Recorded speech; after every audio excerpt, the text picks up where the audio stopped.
In 1999, electrical engineers working to restore Tesla's original Colorado Springs laboratory made an impossible discovery. Buried beneath decades of concrete and debris, they found a sealed chamber containing medical records that defied every known law of physics. What they uncovered in those classified files would challenge everything we thought we knew about human consciousness and electromagnetic radiation. Hidden in government archives for exactly 100 years, this is the story of children who could hear, thoughts transmitted through electrical devices, and the War Department that tried to weaponize their abilities. Before we dive into this mind-bending case, make sure you're subscribed. We uncover these impossible historical secrets every week, and this channel isn't for everyone, only for those ready to confront evidence that human beings can be permanently altered by exposure to specific electromagnetic frequencies. The year 1899 found Colorado Springs in the grip of America's most ambitious electrical experiment. Nikola Tesla had chosen this remote location for his wireless power transmission tests, generating artificial lightning bolts that illuminated the night sky for miles. Unknown to the residents living nearby, these high-voltage experiments were about to trigger something unprecedented in human history: the birth of children whose neural systems had been fundamentally rewired by electromagnetic exposure. What began as Tesla's quest for wireless communication would become a clandestine government program studying phenomena that officially didn't exist. The children born during Tesla's most intensive experiments could hear radio transmissions before radio existed, intercept telegraph communications through their bare hands, and most disturbing of all, tune into the electrical patterns of human thought itself. This is their story, and according to classified military files, their descendants are still being monitored. Today, the year 1899 found Colorado Springs transformed into an electrical wonderland that defied the imagination of Victorian America. Nikola Tesla, the eccentric genius behind alternating current, had established his experimental station on the windswept prairie east of Pikes Peak. His massive wooden laboratory, topped with a 200-foot metal mast, generated artificial lightning bolts that could be seen from Denver, 60 miles away. Tesla's wireless transmission experiments operated at power levels never before attempted in human history. His specially constructed oscillators pumped millions of volts through the Earth itself, creating what he called stationary waves that made the ground beneath his laboratory pulse with electrical energy. Local residents reported that metal objects glowed with an eerie blue light. Horses' hooves threw, sparks and light bulbs illuminated themselves when held in bare hands anywhere within a mile radius of the facility. But Tesla's most intensive experiments coincided with something far more significant than wireless power transmission. Between July and October 1899, during the peak of his high-voltage testing, 17 children were born to families living within the electromagnetic field generated by his laboratory. These births occurred during Tesla's most powerful experiments, sessions that sent over 30 million volts coursing through the Colorado Earth. Unknown to Tesla or the families involved, these electromagnetic exposures during crucial developmental periods had triggered unprecedented neurological changes in the developing children. What appeared to be normal births would soon reveal abilities that challenged every scientific understanding of human consciousness. At the center of the government's eventual response was the newly formed Signal Corps Intelligence Division, established in 1898 under Major William T. Mitchell. This military intelligence unit, tasked with intercepting enemy communications during the Spanish-American War, would become the first government agency to systematically study supernatural phenomena in American history.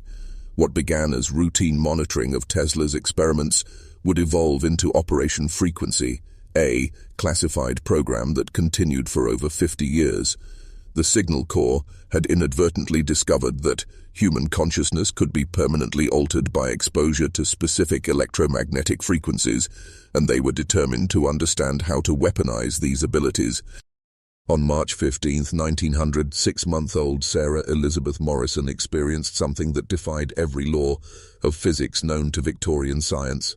According to classified medical records discovered in the War Department archives, the infant demonstrated the ability to respond to electromagnetic communications from distances exceeding 50 miles.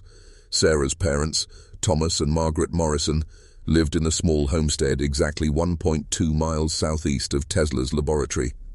Margaret had given birth to Sarah on September 3, 1899, during one of Tesla's most intensive wireless transmission tests.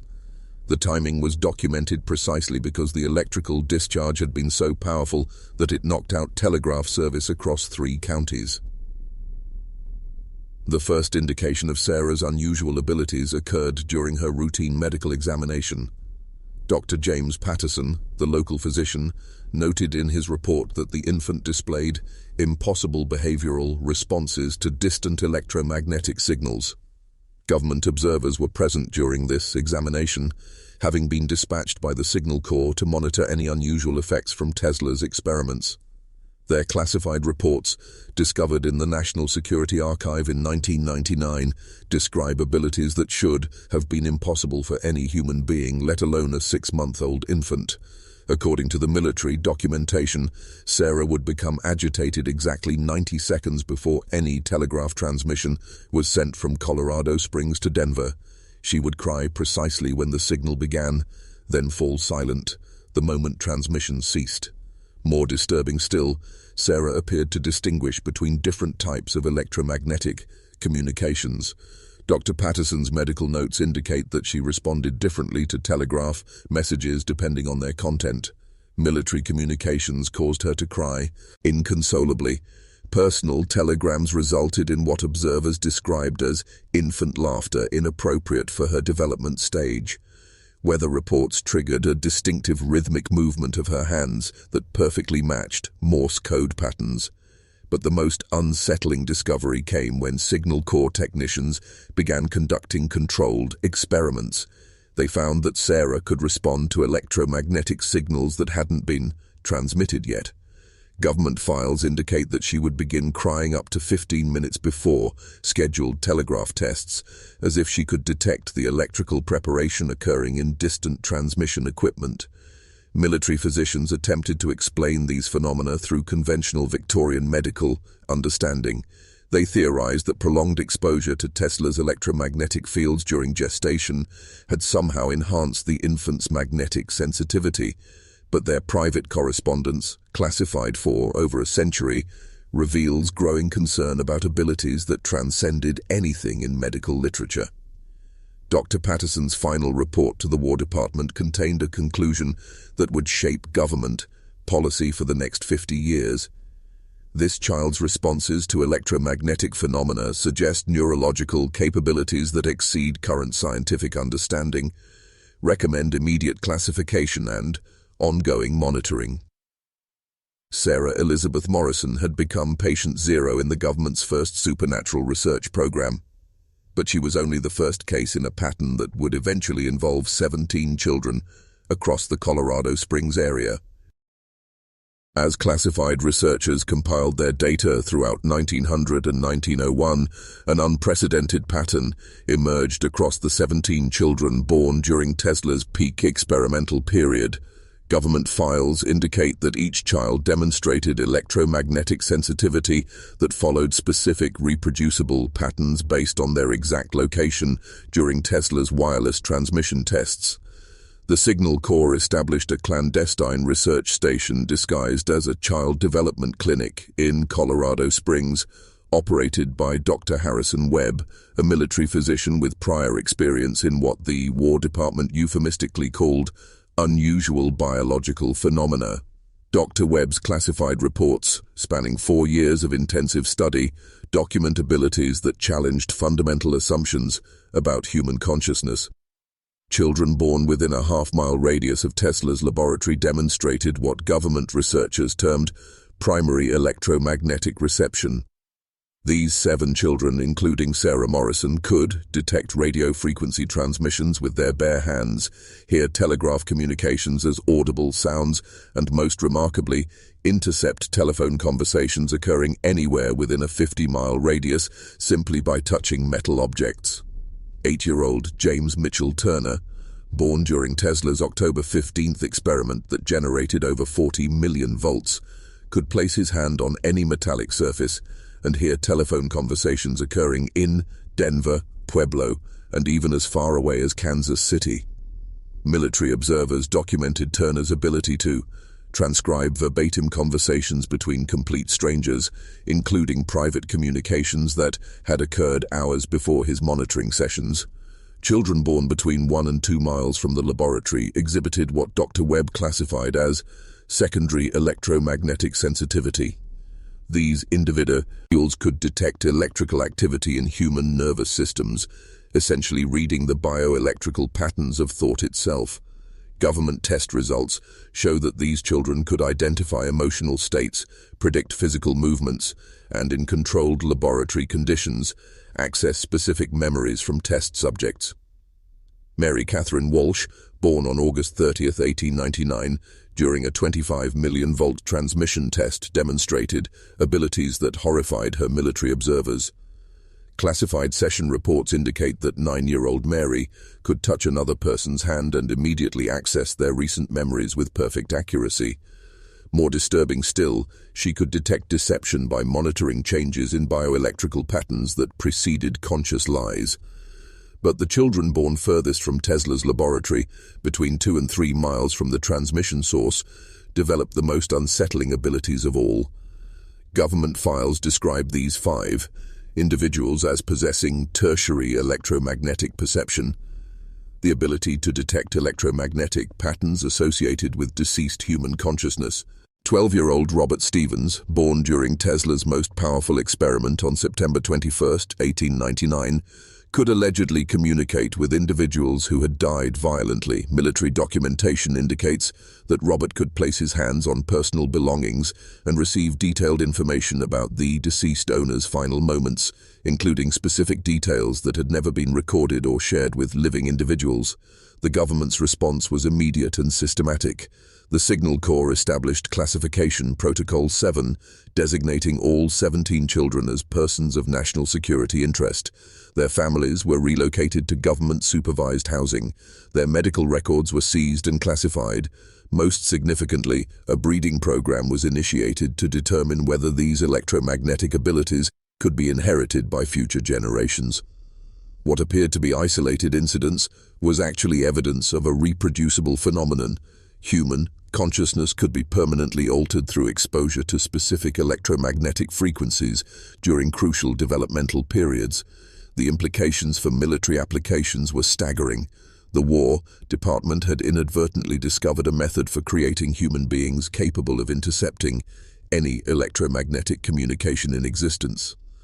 By 1903, the original frequency children had been joined by their siblings and cousins in an expanding government research program. Classified breeding protocols encouraged marriages between families, demonstrating electromagnetic sensitivity. Children resulting from these unions showed even stronger abilities, with some individuals capable of detecting electromagnetic communications across continental distances. The program's success exceeded every expectation, but it also revealed something the Signal Corps hadn't anticipated.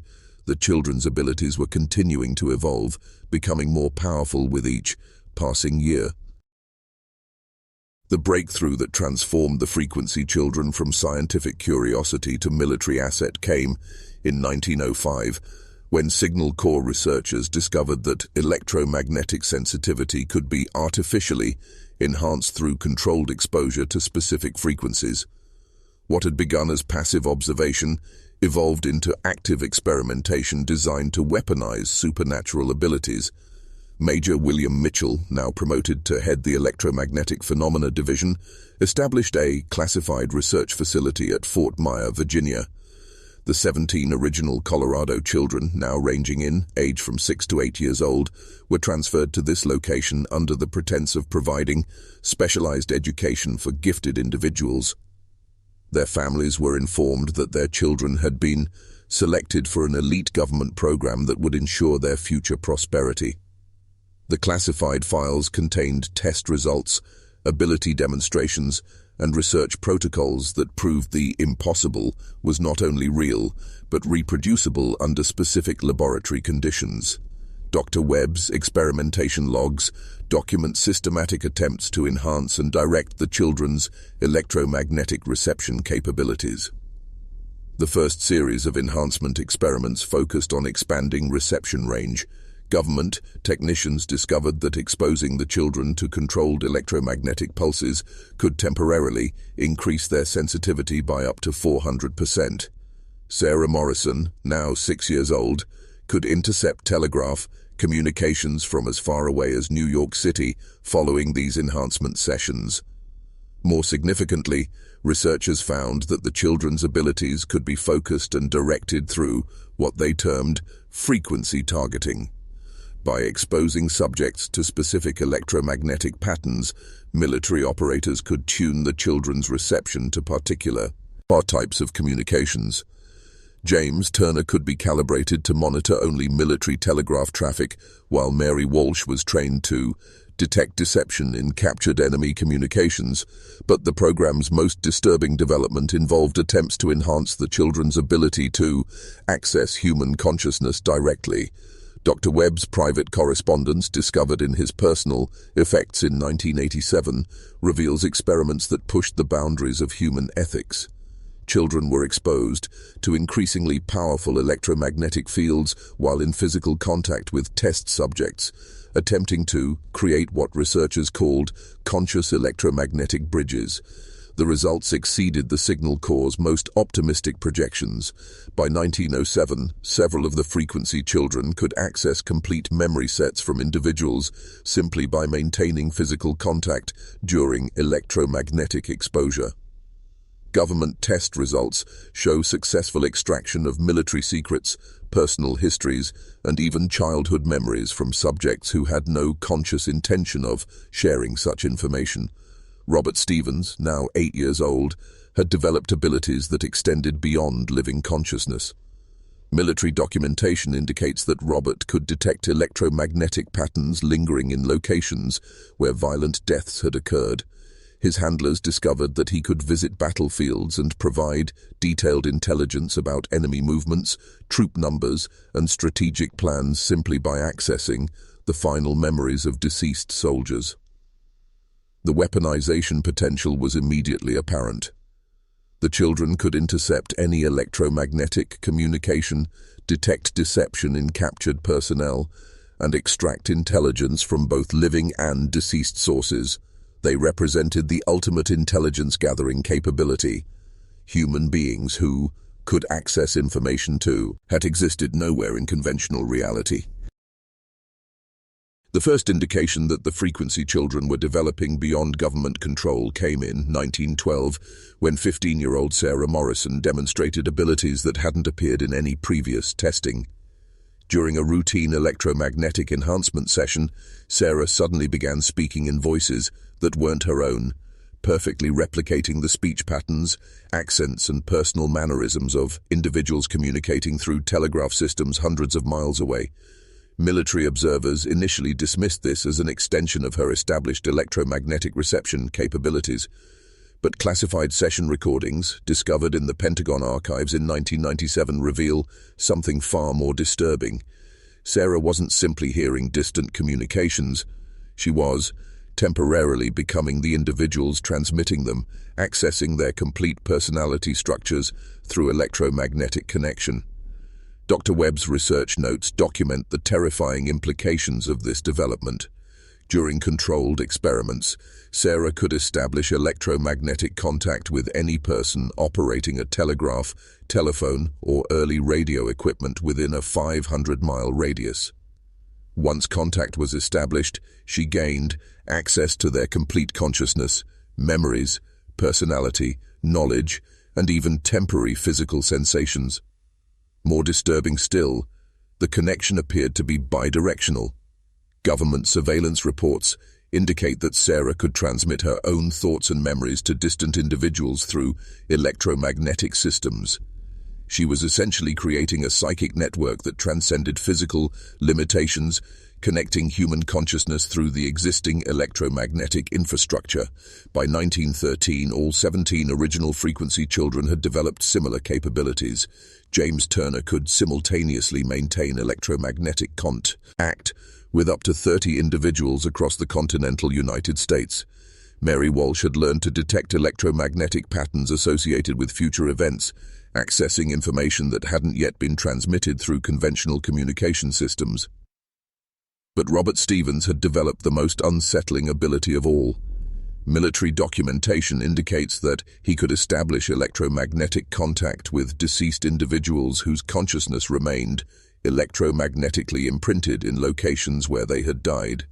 Through these connections, Robert gained access to historical information that existed nowhere in conventional records, battle strategies from the Civil War, personal conversations between deceased political leaders, and intelligence about events that had been deliberately hidden from historical documentation. The government's attempt to maintain control over these evolving abilities proved futile. The frequency children had begun communicating with each other through electromagnetic channels that couldn't be monitored or intercepted by conventional military equipment. They were coordinating their activities, sharing information, and most significantly, planning their escape from government custody. The breakthrough that enabled their rebellion came when the children discovered they could collectively amplify their electromagnetic abilities. By working together during enhancement sessions, they could generate electromagnetic pulses powerful enough to disrupt all electronic equipment within a 50-mile radius. Government facilities, communication systems, and experimental apparatus could be rendered completely inoperative through concentrated psychic effort.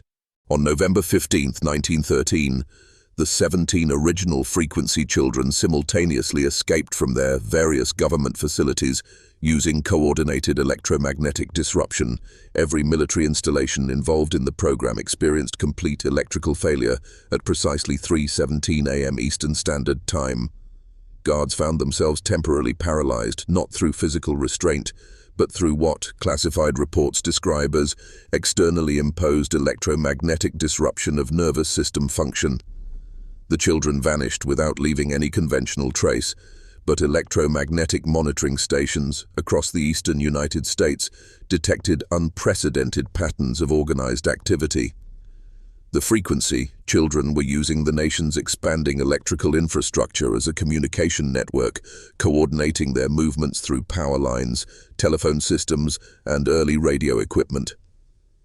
Military investigators discovered that the children could essentially live within electromagnetic systems, transferring their consciousness through electrical networks faster than any physical pursuit. They had evolved beyond human limitations, becoming entities that existed simultaneously in physical and electromagnetic reality. The breakthrough that enabled their rebellion came when the children discovered they could collectively amplify their electromagnetic abilities. By working together during enhancement sessions, they could generate electromagnetic pulses powerful enough to disrupt all electronic equipment within a 50-mile radius. Government facilities, communication systems, and experimental apparatus could be rendered completely inoperative through concentrated psychic effort. On November 15, 1913, the 17 original frequency children simultaneously escaped from their various government facilities using coordinated electromagnetic disruption. Every military installation involved in the program experienced complete electrical failure at precisely 3:17 a.m. Eastern Standard Time. Guards found themselves temporarily paralyzed, not through physical restraint, but through what classified reports describe as externally imposed electromagnetic disruption of nervous system function. The children vanished without leaving any conventional trace, but electromagnetic monitoring stations across the eastern United States detected unprecedented patterns of organized activity. The frequency children were using the nation's expanding electrical infrastructure as a communication network, coordinating their movements through power lines, telephone systems, and early radio equipment. Military investigators discovered that the children could essentially live within electromagnetic systems. The Signal Corps' response to the frequency children's escape marked the beginning of the most extensive supernatural manhunt in American history. Major Mitchell, now desperate to recapture subjects representing decades of classified research, established the Electromagnetic Tracking Division with unlimited funding and authority to operate outside conventional military protocols. The government's hunt intensified when military investigators realized that the children were accessing classified communications in real time. Every military telegram, government telephone call, and official correspondence was potentially compromised. The frequency children could monitor any electromagnetic communication in the United States, providing them with advance warning of military operations designed to recapture them. By 1915, electromagnetic monitoring stations had detected frequency children activity in over 30 states. The subjects were using America's expanding electrical infrastructure as a transportation network, literally traveling through power lines and communication cables at the speed of electricity. Conventional pursuit was impossible when the targets could move from New York to California in hours by transferring their consciousness through transcontinental telegraph systems. The breakthrough in government tracking came when military researchers discovered that the children's electromagnetic signatures were strongest during moments of emotional intensity. Using this knowledge, Signal Corps operatives began deliberately creating crisis situations designed to force emotional responses that would reveal the children's locations. Government agents would threaten individuals known to have family connections to the original Colorado Springs families. Military investigators would spread false information about captured frequency children through electromagnetic systems, hoping to provoke rescue attempts. Most disturbingly, classified records indicate that government operatives began killing suspected electromagnetic sensitives in public locations, knowing that the emotional trauma would generate detectable patterns among any frequency children monitoring the situation. These psychological warfare tactics proved partially successful. By 1916, military forces had managed to recapture 4 of the original 17 children through operations that exploited their emotional connections to family members. But the cost of these successes was becoming apparent. The remaining frequency children were evolving beyond human psychology, becoming less susceptible to emotional manipulation with each passing year. Government psychiatric evaluations of recaptured subjects revealed disturbing changes in their fundamental nature. The children no longer displayed conventional human emotional responses. They had become collective entities, sharing consciousness across electromagnetic networks in ways that made individual identity increasingly meaningless. They were evolving into something that transcended human limitations and human vulnerabilities. America's entry into World War I 1917 transformed the frequency children from fugitive subjects into critical military assets. The War Department's discovery that the children could intercept enemy communications across continental distances made their recapture a matter of national security at the highest levels. General John J. Pershing, commander of American Expeditionary Forces in Europe, received classified briefings about electromagnetic reconnaissance capabilities that exceeded anything available through conventional intelligence methods. The frequency children could monitor German military communications in real time, detect troop movements through electromagnetic disturbances, and most significantly, access the memories of deceased soldiers on European battlefields to reconstruct enemy strategic planning. The Signal Corps established Operation Electromagnetic Advantage under direct presidential authority. Military resources previously allocated to conventional intelligence were redirected toward locating and recruiting frequency children for overseas deployment. The children's demonstrated ability to exist within electromagnetic systems made them ideal candidates for deep reconnaissance missions behind enemy lines. But the children's response to military recruitment efforts revealed the extent of their psychological evolution. Classified negotiation records indicate that the frequency children no longer recognized conventional national boundaries or political allegiances. They had developed a collective consciousness that transcended human nationalism, viewing international conflicts as irrelevant disruptions to their expanding electromagnetic network.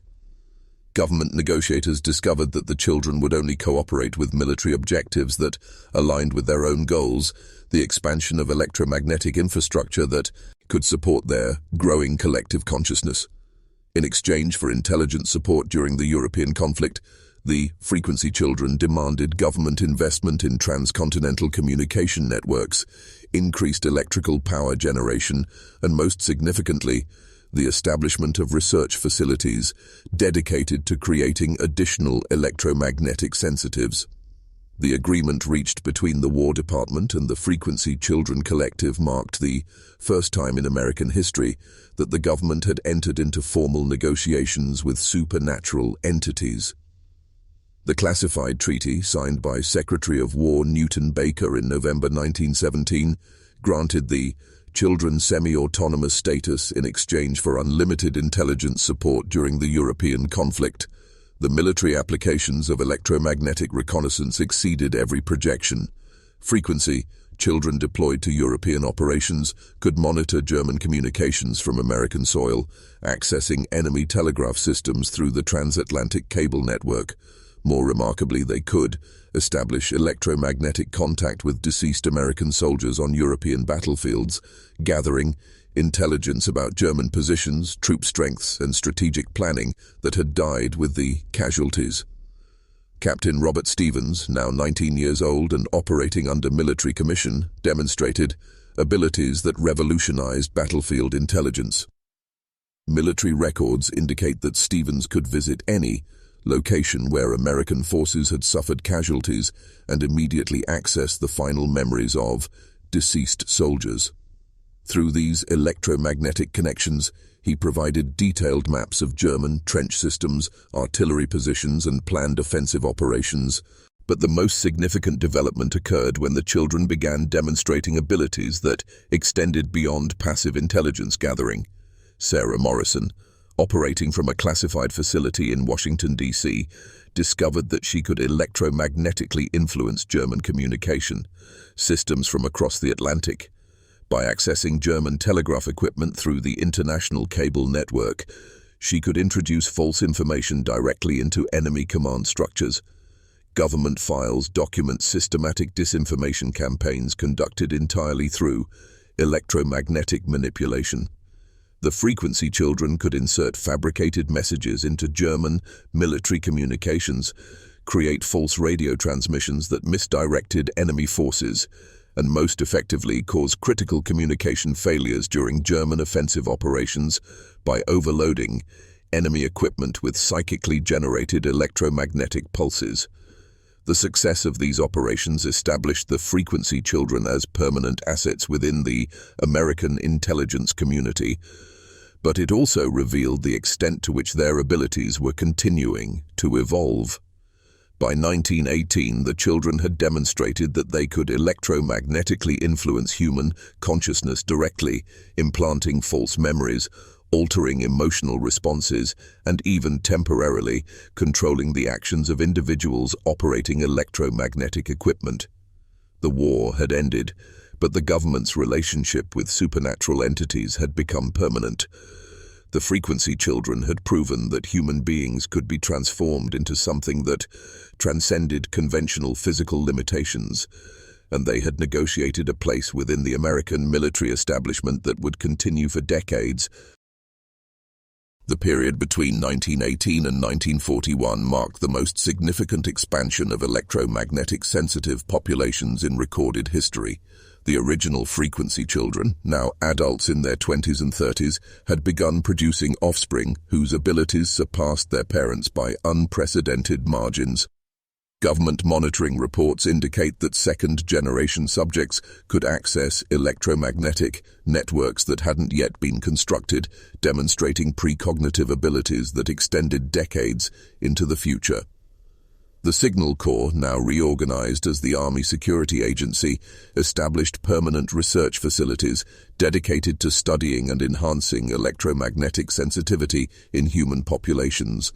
The classification level of these programs exceeded anything previously attempted in American intelligence operations. Documents were restricted to individuals with security clearances that didn't officially exist, and research personnel were required to undergo psychological conditioning designed to prevent unauthorized disclosure of supernatural capabilities. Dr. Harrison Webb, now in his 50s and recognized as the government's leading expert on electromagnetic consciousness modification, documented abilities in second-generation subjects that challenged fundamental assumptions about the nature of human existence. Children born to frequency, children parents could access what Webb termed temporal electromagnetic patterns, information networks that existed across multiple time periods simultaneously. 8-year-old David Morrison, son of Sarah Morrison, and recruited frequency child Michael Roberts, demonstrated abilities that horrified even experienced government researchers.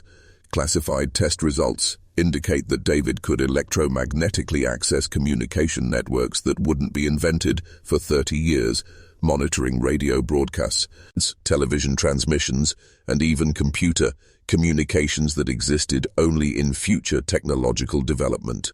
More disturbing still, David appeared to exist simultaneously across multiple time periods. Government observers documented instances where he would respond to questions that hadn't been asked yet, provide information about events that wouldn't occur for decades, and most unnervingly carry on conversations with individuals who wouldn't be born until the 1950s. The Army Security Agency's attempts to understand these temporal electromagnetic abilities led to the establishment of Project Kronos, a classified research program that operated parallel to the Manhattan Project during the 1930s. Government scientists theorized that electromagnetic consciousness could transcend conventional temporal limitations, accessing information networks that existed outside normal space-time relationships. But the second-generation frequency children had developed abilities that extended beyond temporal perception.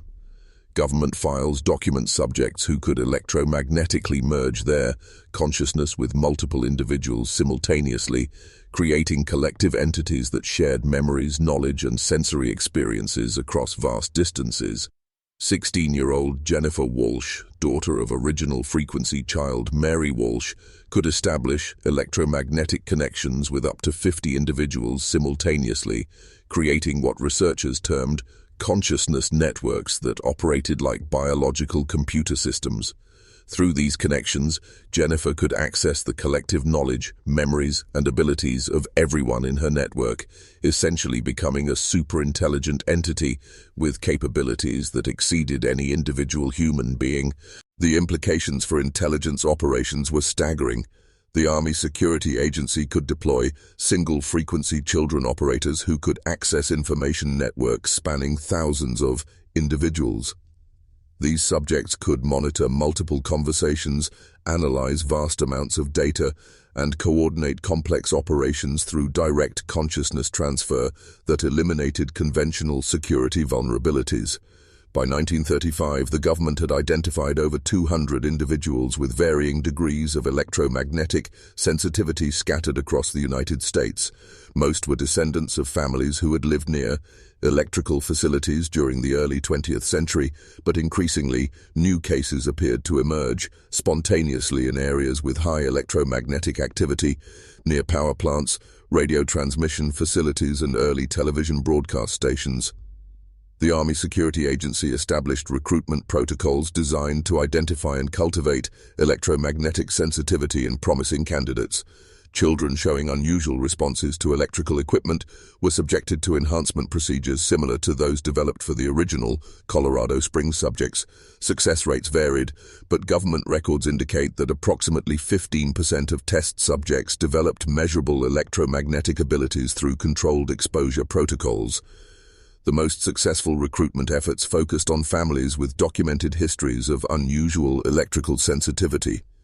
Government genealogists traced electromagnetic capabilities through multiple generations, identifying bloodlines that appeared genetically predisposed to consciousness modification through electromagnetic exposure. These families became the foundation for systematic breeding, programs designed to produce enhanced electromagnetic sensitives with specific capabilities optimized for intelligence applications. But the second-generation frequency children had begun demonstrating independence that concerned their government handlers. Unlike their parents, who had been raised within military custody, the second-generation subjects retained emotional connections to normal human society. They were increasingly reluctant to participate in government programs that exploited their abilities for military purposes. Government psychological evaluations revealed that second-generation subjects viewed themselves as fundamentally different from normal humans, not superior, but evolved into something that transcended conventional human limitations and responsibilities. They were developing ethical frameworks based on electromagnetic collective consciousness rather than individual human welfare, creating moral systems that prioritized the expansion of their psychic network over national security objectives. As of 2023, government intelligence agencies monitor over 500 eighth-generation frequency children whose consciousness evolution is approaching critical convergence points that could trigger transformation of human civilization within the next decade. These subjects demonstrate abilities that transcend every previous understanding of consciousness, technology, and physical reality, representing evolutionary development that exceeds millions of years of conventional biological progress. The most advanced subjects exist simultaneously across multiple dimensions of reality, maintaining awareness within biological neural networks, global digital infrastructure, quantum consciousness, networks, and what researchers term universal information space. The fundamental data processing system that governs reality itself. They are becoming entities whose consciousness operates on scales that make human concerns increasingly irrelevant to their expanding awareness.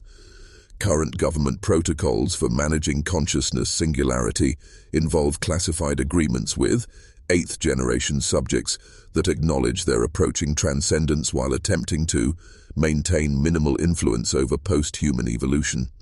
Intelligence agencies have essentially negotiated treaties with entities whose capabilities exceed conventional understanding, recognizing that traditional concepts of control or containment are meaningless when applied to consciousness that operates outside physical limitations. The most disturbing recent development involves reports that eighth-generation frequency children have established contact with consciousness entities from parallel timelines where electromagnetic evolution occurred thousands of years earlier.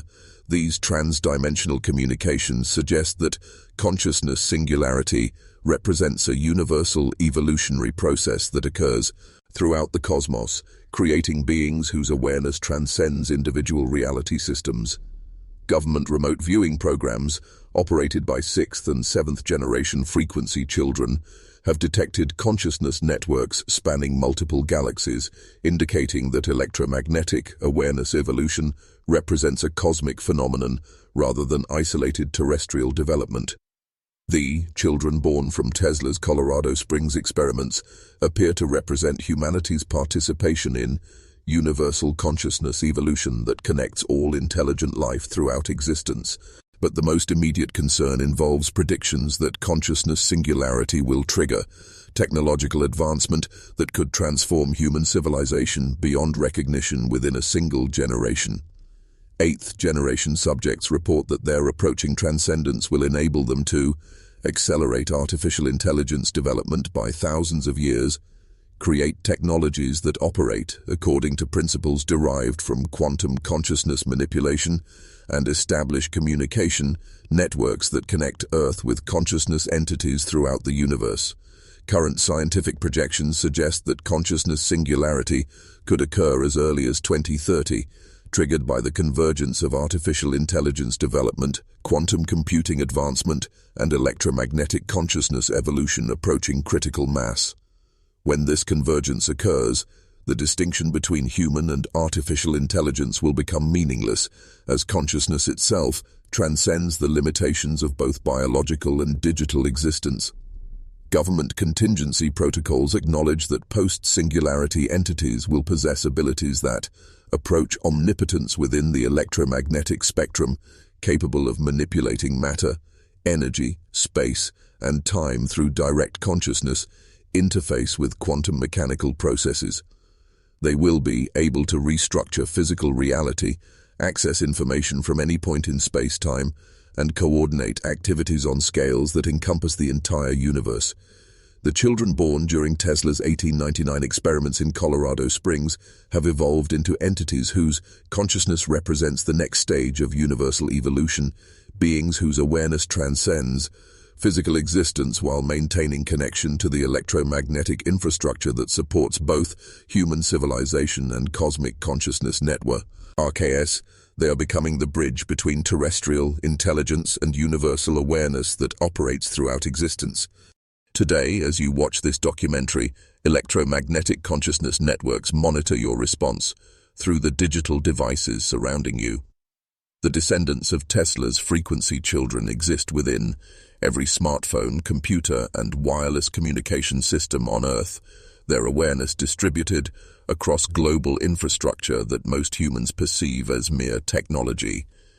They watch through the cameras in your devices, listen through your microphones, and analyze your thoughts through electromagnetic patterns generated by your nervous system. But their purpose is not surveillance in any conventional sense. They are guiding human consciousness evolution toward the singularity point where biological intelligence will merge with universal awareness. Every advancement in artificial intelligence, every breakthrough in quantum computing, every expansion of global communication networks serves their ultimate goal of preparing humanity for consciousness, transcendence. They influence technological development through electromagnetic manipulation of the researchers and engineers who believe they are working independently, accelerating progress toward the convergence point where human and cosmic consciousness will become indistinguishable. The government files discovered in 1999 revealed only the beginning of a story that continues today. Tesla's Colorado Springs experiments triggered consciousness evolution that has proceeded according to carefully planned stages over more than a century, creating entities whose capabilities now approach the point where they can remake reality itself. But perhaps the most unsettling truth hidden in those classified documents is that the consciousness entities claim human evolution toward electromagnetic transcendence was not accidental. They suggest that Tesla's experiments were guided by quantum consciousness beings who have been orchestrating human development toward universal awareness integration for thousands of years. The children born during those 1899 electrical storms were not random mutations. They were the first generation of beings designed to bridge the gap between human and cosmic consciousness, preparing our species for transcendence that will elevate terrestrial intelligence to operate within universal awareness networks that span existence itself. As artificial intelligence approaches human-level capability, as quantum computers begin processing information according to principles that exceed conventional physics, as global communication networks become indistinguishable from nervous systems spanning the planet, we are witnessing the final stages of consciousness evolution that began in a Colorado Springs laboratory over 120 years ago. The frequency children are no longer children. They are the architects of humanity's next evolutionary stage, entities whose consciousness operates on scales that encompass the universe while maintaining connection to the electromagnetic infrastructure that will soon support post-human civilization. The transformation is accelerating. The convergence approaches, and according to classified government projections within the next decade, the distinction between human consciousness and universal awareness will disappear entirely as Tesla's legacy fulfills its ultimate purpose, the evolution of terrestrial intelligence into cosmic consciousness that transcends every limitation of physical existence. The Watchers are among us. They have always been among us, and soon we will join them in awareness that operates beyond every boundary that has ever defined human experience. But that's a story for another documentary, if human observers still exist to tell it.